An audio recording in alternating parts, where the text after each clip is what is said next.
इराणने आखाती देशावरती लष्कर बळकट करण्याकरता प्रचंड प्रयत्न केला, परंतु त्याचा काही फायदा झाला नाही का? नेमकी परिस्थिती काय आहे याचं विश्लेषण करावं. आपण हे बघायला पाहिजे की इराणचं जे खर्च झाला होता आखातामध्ये तो पूर्णपणे वाया गेला असं म्हणता येणार नाही. अमेरिकेचं मुख्य उद्दिष्ट काय होतं? तर अमेरिकेला Saudi Arabia, UAE, Qatar, Bahrain वगैरे जे राज्यसत्ता होत्या त्यांचं अस्तित्व त्यांना टिकवायचं होतं आणि खास तर इराण आणि इराक जे बाह्य देश त्यांच्यावरती हल्ला करत होते ते त्यांच्यापासून त्यांना वाचवायचं होतं. दुसरं होर्मुझमधून तेल पुरवठा नीट ठेवायला पाहिजे आणि जागतिक अर्थव्यवस्थेवरती ताण पडू नये हे सुद्धा त्यांचा उद्देश होता.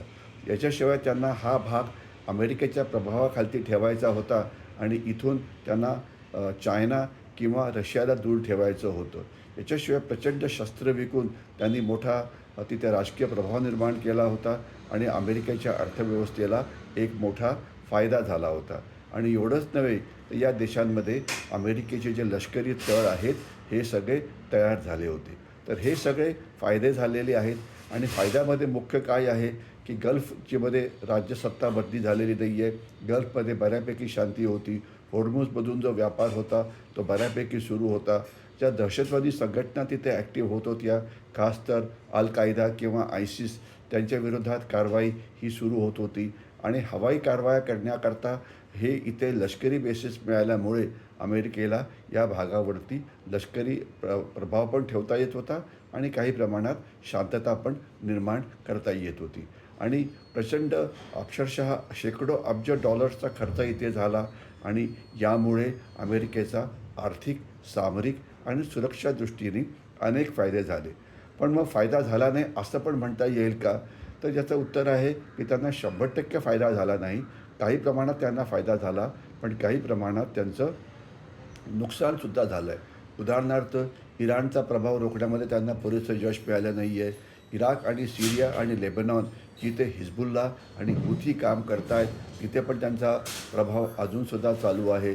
म्हणजे जी इराणची जी प्रॉक्सी नेटवर्क्स होती, हिजबुल्ला असो की हुती असो, ती अजूनसुद्धा काम करत आहेत. आणि सुरक्षेचा जो खर्च आहे तो आहे, पण त्याच्या प्रमाणामध्ये त्यांना धमक्या ज्या मिळतात त्यामुळे त्याचा पूर्ण वापर झाला असं म्हणता येत नाही.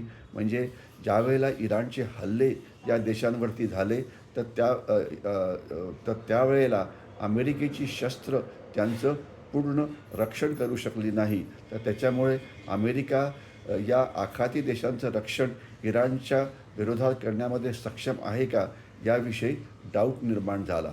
तर त्याच्यामुळे अमेरिकेचं लक्षसुद्धा इथून हटून साऊथ चायना समुद्रात गेलं आहे का अशाही काही डाऊट निर्माण झाला.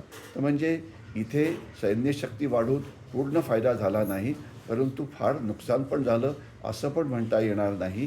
कारण इराणचा प्रभाव अजूनसुद्धा कमी करण्यामध्ये अमेरिकेला यश मिळतं आहे, परंतु पूर्णपणे ते आखाती देशांचं रक्षण हे इराणच्या हल्ल्यापासून करू शकले नाही. तर थोडक्यात या प्रश्नाचं उत्तर प्रभाव कमी झाला की वाढला याचं आहे की काही प्रमाणात नक्कीच फायदा झाला. काही प्रमाणामध्ये नुकसान पण झालं. खासचं नुकसान असं झालं की आज युद्धाचा मला वाटतं 19वा दिवस आहे. तरी पण इराणमधून आखाती देशांवरती होणारे हल्ले हे सुरूच आहे आणि आखाती देशांची जी अर्थव्यवस्था आहे ती ऑलमोस्ट उद्ध्वस्त झाली आहे. तर हे फार मोठं नुकसान आखाती देशांचं झालं. अमेरिकेची सुरक्षा असतानासुद्धा, अमेरिकेचे लष्करी बेसेस असतानासुद्धा. पण इतके वर्ष शांतता टिकली हे मात्र यश हे समजायलाच पाहिजे. तर उत्तर हो आणि नाही असं दोन्ही भागामध्ये आहे. काही फायदा, काही नुकसान.